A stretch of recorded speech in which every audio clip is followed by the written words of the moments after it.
Discretion is advised. Your mama black. This program contains language and sequences some viewers may find disturbing. The city is preparing for another night of protests. Just within the last hour, we learned tonight there will be another curfew in effect. WBTV's Ben Williamson was there as Charlotte's mayor and police chief once again addressed the media. And Ben, one of the key pieces of information was that there was an arrest for the murder of that one protester Wednesday night. Yeah, there was. We just got that update this morning, and the chief lauding that arrest. We know. Take a look at this. This is exclusive video, Christine, that we got here at WBTV. This is Wakron Borum walking into CMPD headquarters. He has now been charged with the shooting death of Justin Scott, that young 26-year-old that was shot and killed on Wednesday night during those protests. That was, they said, that was great work by those detectives working very quickly. As far as the protests last night,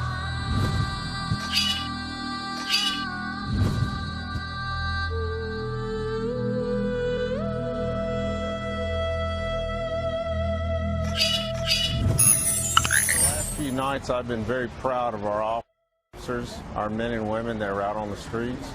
I've been very proud of my members, the Fraternal Order of Police, and their conduct out there, how they're handling themselves.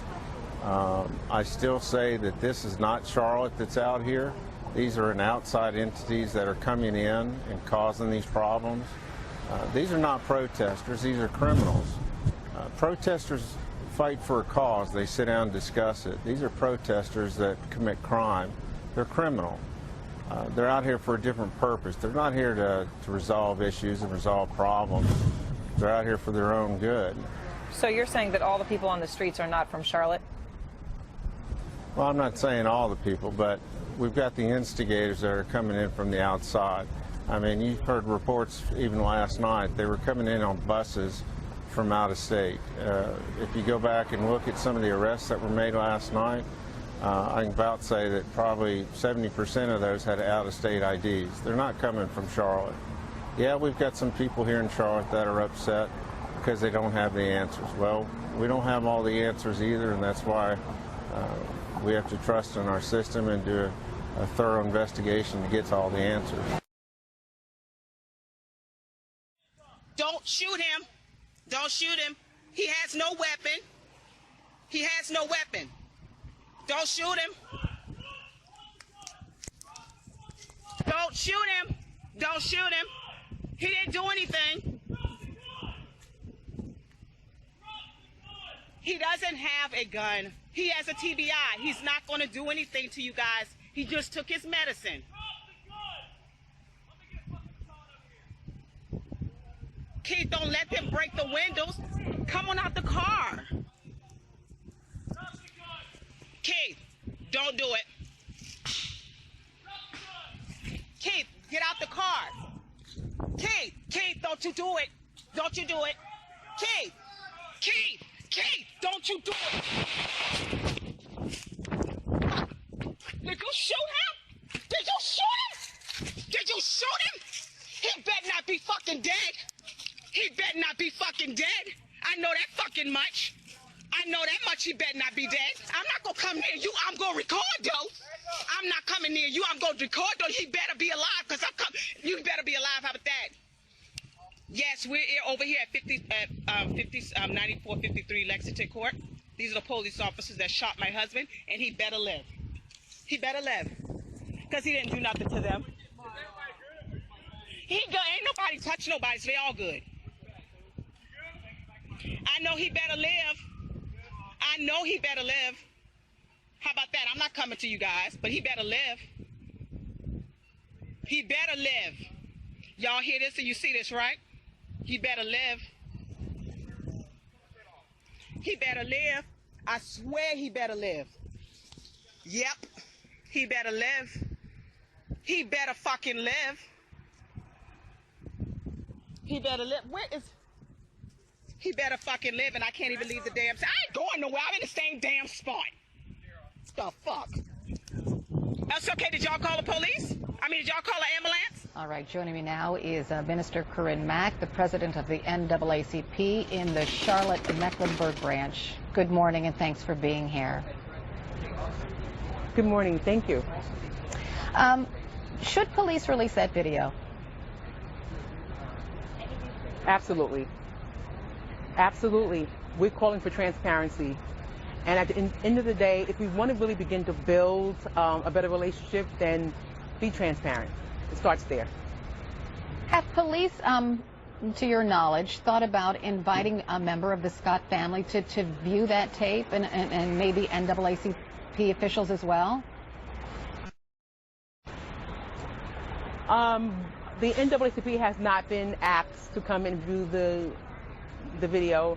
My understanding is that the Scott family is going to be given the opportunity to do so. If it's done, I'm not sure when, but I'm hoping that it's done very soon.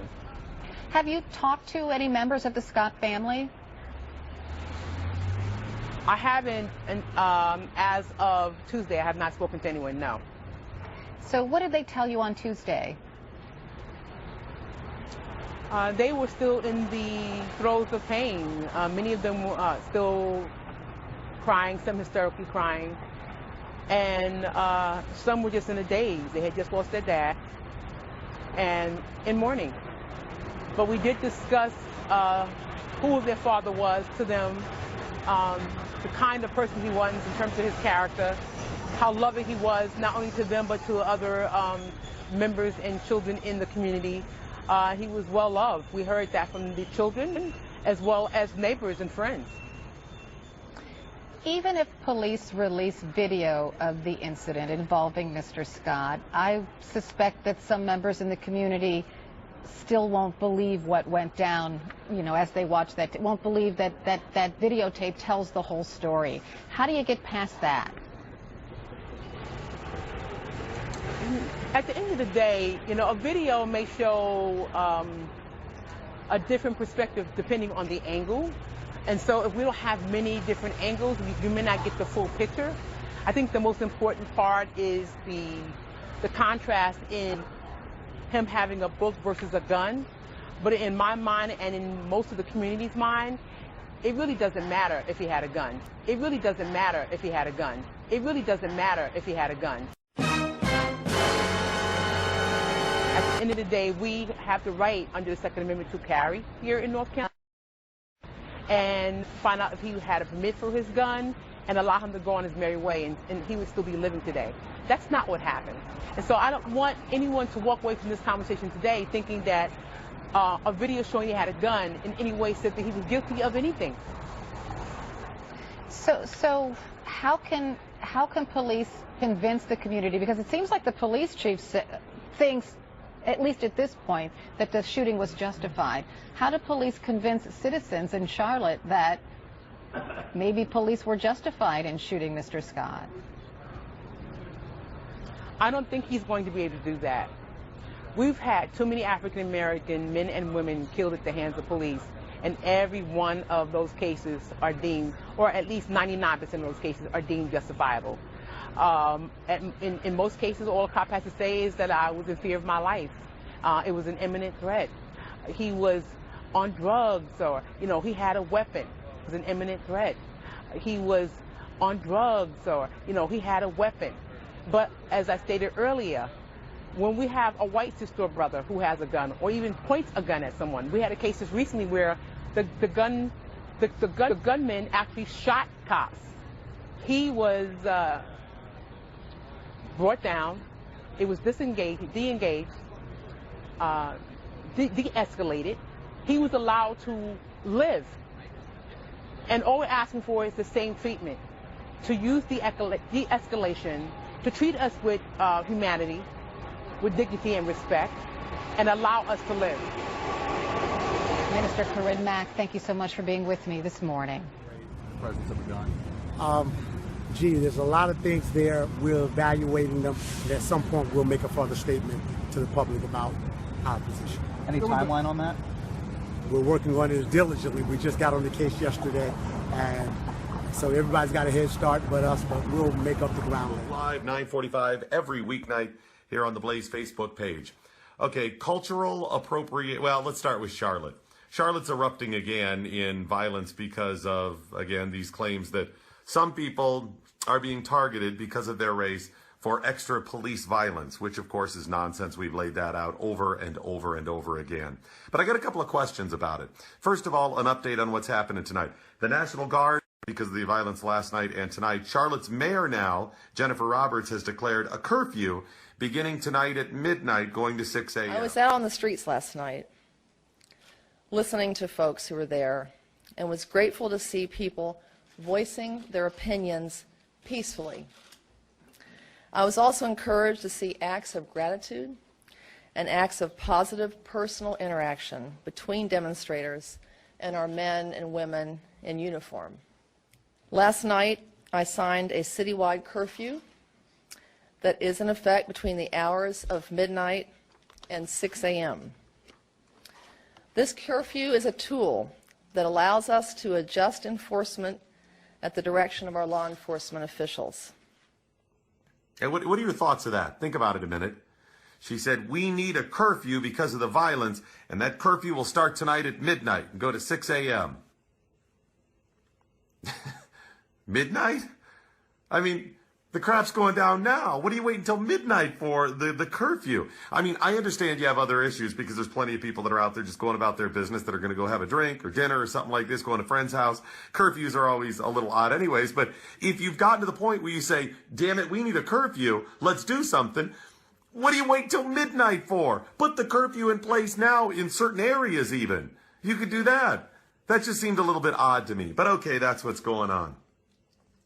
I have a couple of questions about what's happening in Charlotte tonight, and I'm just curious your thoughts as well. And by the way, after our Facebook Live tonight, you can catch me on Twitter anytime. It's at Doc Thompson Show. And tomorrow morning in the Blaze Radio Network, theblaze.com/radio for any of the live programming. You want to find out about me, theblaze.com/doc. So here's my question about the rioters tonight. Where do you spend your time? What do you have to do tomorrow? What do you have to do tonight? Because, see, I have to do this tonight, and tomorrow I have to work. And after my morning radio program tomorrow, I'm going to do a bunch of other work to prep for next week and other things I have going on. And then I'm going to clean the house, and then I'm going to mow the lawn. My day will be filled. All day tomorrow, all day Saturday, all day Sunday. Every day is filled. What is it you people are doing? I mean, aside from my actual job that I get paid to do, I have a bunch of other jobs as dictated because I am a married man. I have other jobs that I have to do to help family and friends out. I mean, this is a non-stop. My life is filled to the brim. So what the hell are you people doing? You have nothing in your life to do.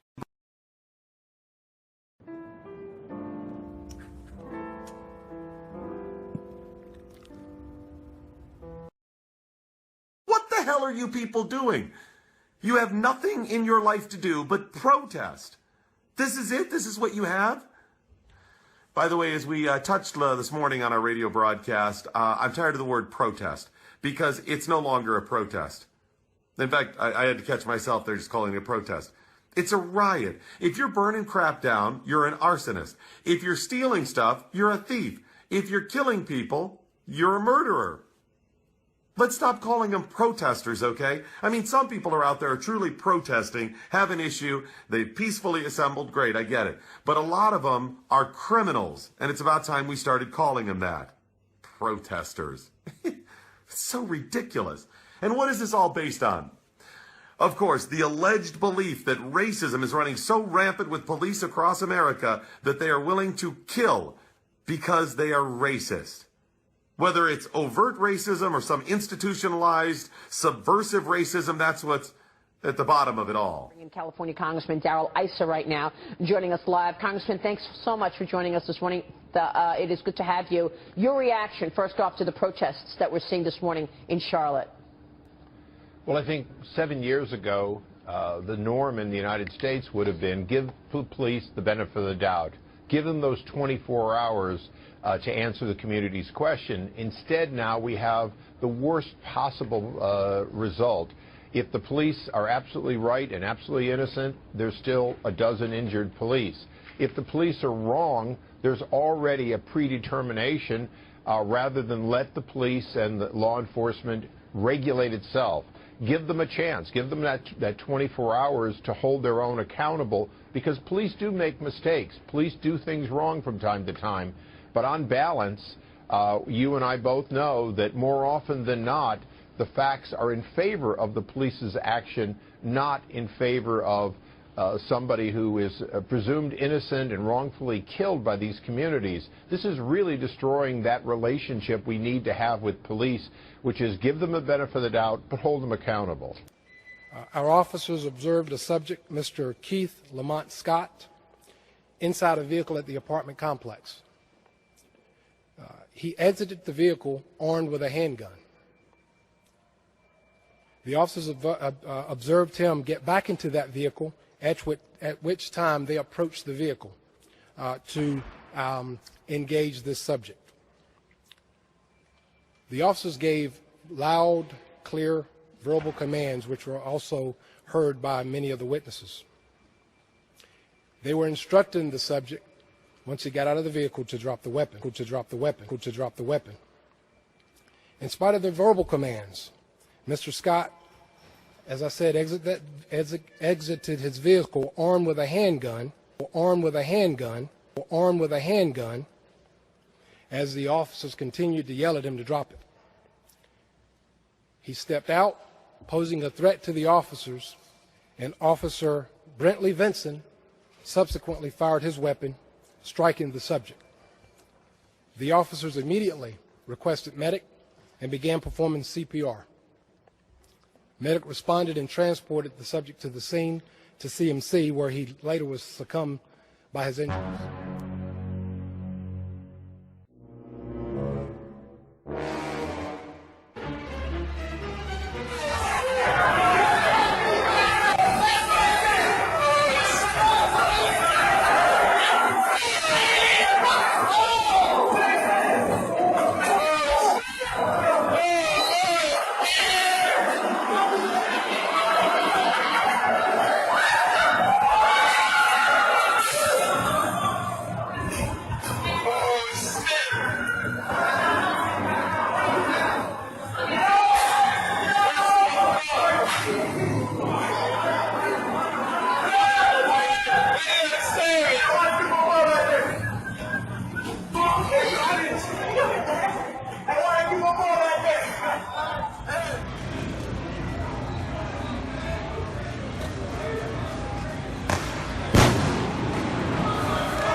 Guys, is there anything we should know? No. Just know that all white people are fucking devils. And make sure you air that one. Air that shit. Now. Don't take that all one white cops are fucking devils and white people. Y'all are fucking devils. I don't like none of you motherfuckers. No, I don't. Guys, is there anything we should know? No. Just know that all white people are fucking devils. And make sure you air that one. Air that shit. Now. Don't take that all one white cops are fucking devils and white people. Y'all are fucking devils. I don't like none of you motherfuckers. Suspend due process. Would you arrest, Reverend, those who got so violent that they set fire to vehicles, they set fire to retail establishments, they broke in and looted those establishments? Would you say you are disgracing the message of Dr. King, and I will not support that behavior? Well, you disgrace the message of Dr. King, you don't do justice and love mercy. I mean, don't pull Dr. King, make him a cover of all That's not what I asked. Would you say that? No, you went one step too far there. But Dr. King, looking at the riot in L.A., said when it hits that point, it's extreme. He said the voices of the unheard, that's people lose it at some point in time. People can. So you condone their losing and justify what they did. Can you imagine for a moment if we had this many black police shooting white folk in the back? What would your response be? No. It would be the same. No, you're not telling the truth. Reverend, you're not telling the truth. This many black police shooting white folk in the back. You are an apostle of Martin Luther King, who advocated peaceful protests. You are justifying what happened last night when a lot of those people went way beyond. I still advocate peaceful protests. You didn't quite answer my question. Say, if this many whites have been shot by blacks in the back, what would be the response? I wouldn't break into Macy's. I wouldn't break into any store. I would peacefully protest my rage, as is my right as an American, as is your right as an American. But you are being very colorblind about it, right? You are taking that, right? You are taking that, right? You are taking the side. You think everybody would take a pattern of white, as opposed to calling it retribution and why would black shoot whites? You think it would be as peaceful as you are? If I generalized about races the way you just did about these incidents with police shootings, you would be all over me. This is not generalization. This is specific. Walter Scott is specific. You're saying all 680 cases of these shootings were that way. You're saying, without even acknowledging all the violence of black on black crime in Chicago, and saying it's no big deal. Well, I'm not going to pay attention to that. Well, in Chicago, you have 3,000 shot. You have 500 killings. And what have you said? An awful lot, and preach a lot of the funerals in this source of pain. Well, where's the rage over that? Well, the rage has been expressed. One rage was expressed when they covered up the killing of a kid, LaGuan McDonald's, 14 months. And people responded by voting the state's attorney out. They responded with very ordered, disciplined political process. So some people may respond and some may not respond. So you'll be a fair and balanced critic to needless violence, no matter where it is? Of course we are. Okay. Reverend, thank you very much. Before I get my response, if you had this many white people being shot by black police, what do you think the response would be? The same, but peaceful. Right.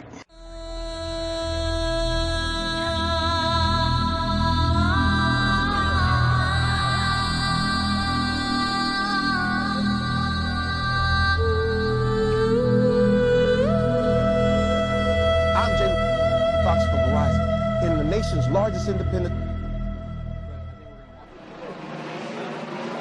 Well, Brian, what we just heard a few moments ago was either flashbangs going off, and it looks like there's some kind of gas deployed. Our best guess is tear gas, as we saw a lot of protesters start running down the street here. This would mark an escalation of the night's events. So far, we have seen bottles being thrown, but this is the first time we've seen police deploy any of these tactics. So we heard a couple of large, loud explosions just a couple of moments ago, and as you can see, there's some tear gas up there. We don't want to go anywhere near that, but we saw a lot of protesters taking off up the street. Again, this is all having to do with the CMPD officer involved deadly shooting that happened just up the street from here. We are in the university area of Charlotte tonight. Protests have been going on all night long.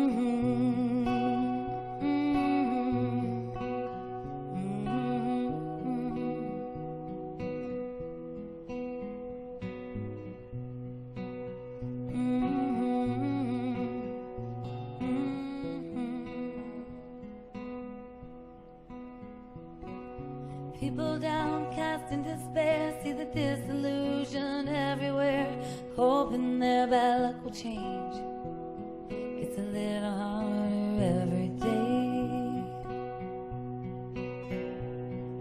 People struggle, people fight for the simple pleasures in their life. The trouble comes from everywhere.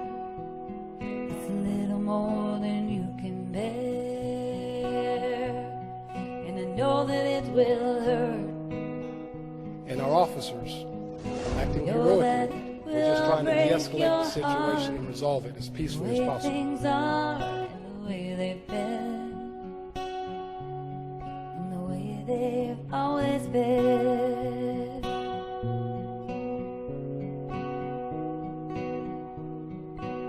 The crowd back away from that Omni Hotel area, which has been obviously the center of a lot of the violence tonight, and trying to push that crowd back there. We're trying to get various people, agitators, out of the crowd, and as other people came in to try to grab those people.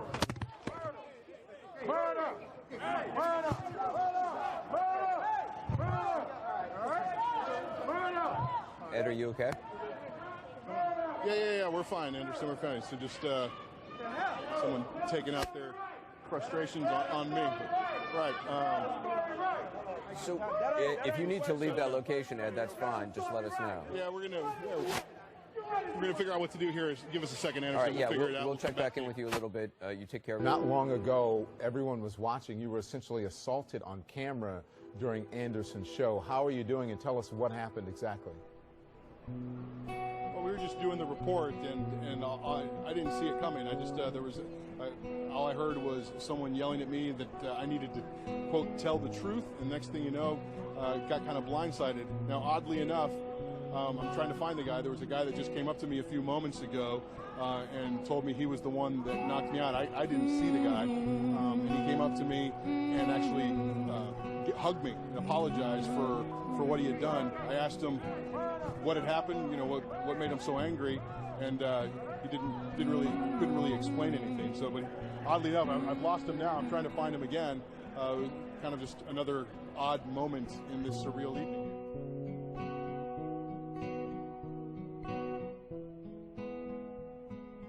People shallow, self-absorbed, see the push and shove for their rewards. 90 minds on their minds. You can read about it in their eyes. People ruthless, people cruel, all the damage that some people do. Full of hatred, full of pride. It's enough to make you lose your mind. I know that it will hurt. I know that it will break your heart. The way things are and the way they've been. Yeah, I know that it will hurt. I know that it will break your heart. The way things are and the way they've been. Don't spread the discontent, don't spread the lies. Don't make the same mistakes with your own life. You never will let love survive.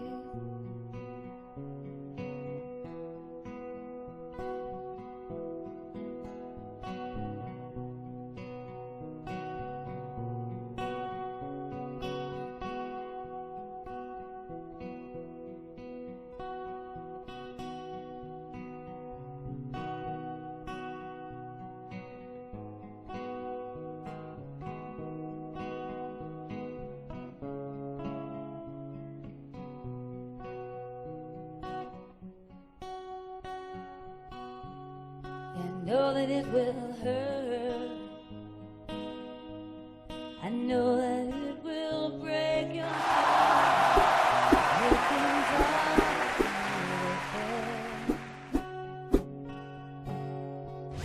Don't spread the discontent, don't spread the lies. Don't make the same mistake with your own life. Don't disrespect yourself, don't lose your pride.